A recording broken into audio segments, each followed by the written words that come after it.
SAT는 우리나라로 와서 공부하는 경우가 굉장히 많아요. 그러니까 일명 쪽집게라고 해가지고 그렇죠. 어떤 네. 문제 유형인지 하여튼 그런 여러 가지를 이렇게 가르쳐주는 경우가 많기 때문에 외국에 있는 학생들도 방학 동안 여기를 오는데 네. 그런 것도 안 다니고 어떻게 SAT 점수를 그렇게 훌륭하게 받으셨는지요?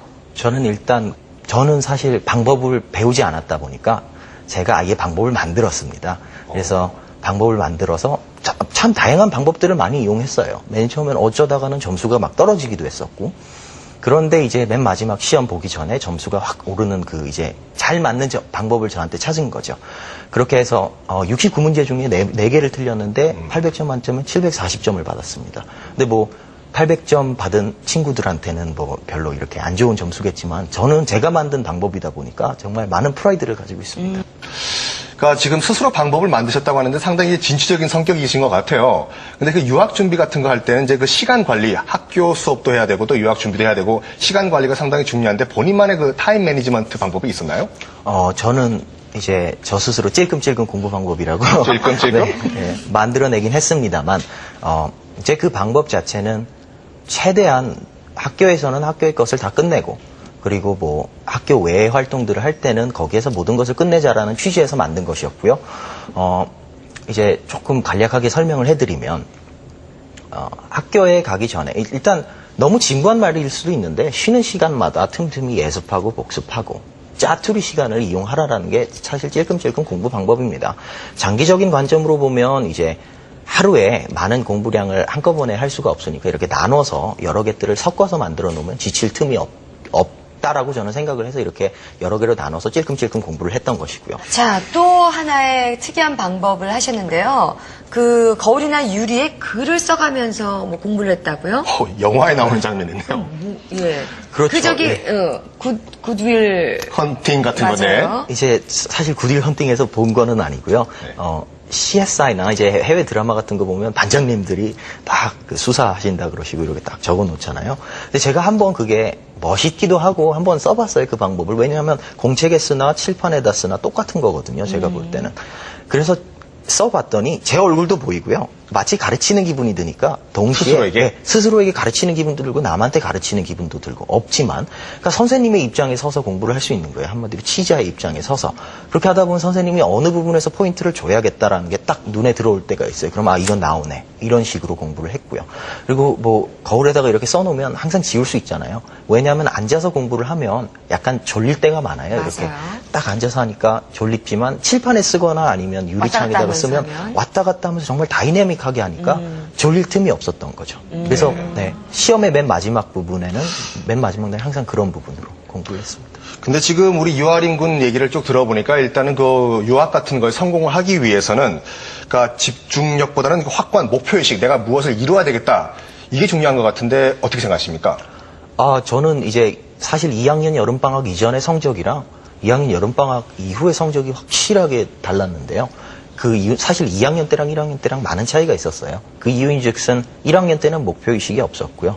2학년 때는 목표의식이 잡히긴 했는데 조금 더 구체적으로 잡혔다라고 보시면 될 것 같습니다. 단순하게 대학교를 가야겠다라는 목표는 그게 목표라고 저는 보지 않는 이유가 인생을 살면서 대학교는 한 단계일 뿐인데 거기서 왜 대학교를 가는 걸로 끝이 나면 나중에 또 목표를 세워야 되잖아요. 저는 꿈이 되는 게 조금 더 높은 것이었기 때문에 그 방법 자체, 유학이라는 것 자체가 목표가 되는 게 아니고 하나의 방법이 되는 거라고 생각을 해서 저는 그 꿈을 이루기 위해서 정말 잠도 안 자고 할 수 있을 정도로 구체적으로 잡혔던 것 같습니다. 자, 교수님 어떤가요? 참 나이답지 않게 어른스럽고요.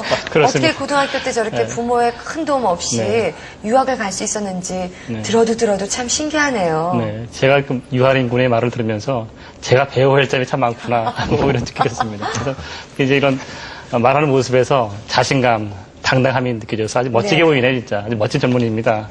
근데 지금 이제 보면서 한 해 우리나라 학생들이 고등학교 졸업하고 1년에 한 5천 명 정도가 해외 대학으로 유학을 간다고 합니다. 상당한 숫자죠. 근데 제가 보기에 이 대부분의 학생들이 유학을 가는 의미도 모르면서 그냥 가는 것 같아요. 남이 가니까. 근데 이 유아린 군은 아주 목표의식이 분명한 것 같아요. 그래서 제가 그 과정을 혼자서 다 또 준비해가지고 또 그 유명한 대회에 가서 좀 성공적으로 적응하고 있지 않습니까?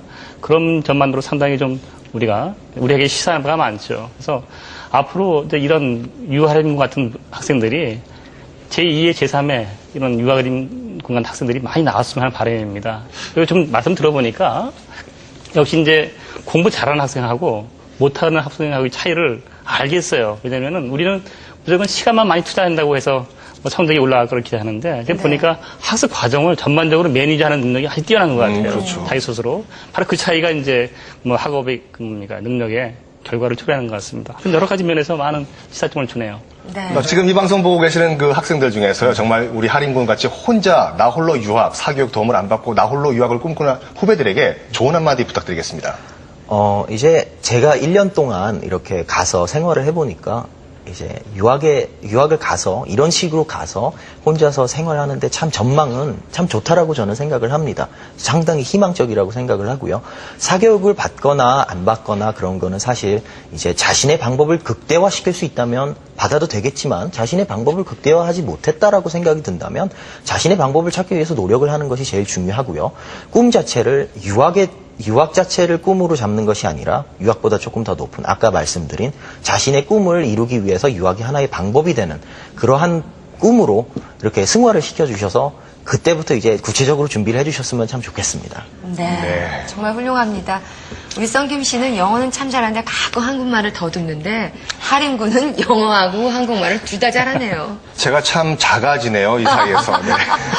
자, 네. 듣자 보면 정말 저 부모님은 뭘 드시고 저런 아들을 낳았나 이런 생각도 들고 앞으로 저 학생이 커서 또 무엇이 될까 하는 기대감도 있습니다. 오늘 나와주셔서 정말 자신이 경험했던 많은 것들 또 노하우 이렇게 함께 나눠줘서 너무 고맙습니다. 또 돌아가셔서 공부 열심히 해주시고요. 예. 오늘 함께 해주셔서 고맙습니다. 네, 감사합니다. 자, 그리고 또 함께 해주신 우리 박준원 교수님께도 감사의 말씀 드리겠습니다. 고맙습니다. 감사합니다. 자, 마칠 시간인데요. 저희는 다음 주 금요일 밤 10시에 찾아뵙겠습니다. 즐거운 밤 되세요.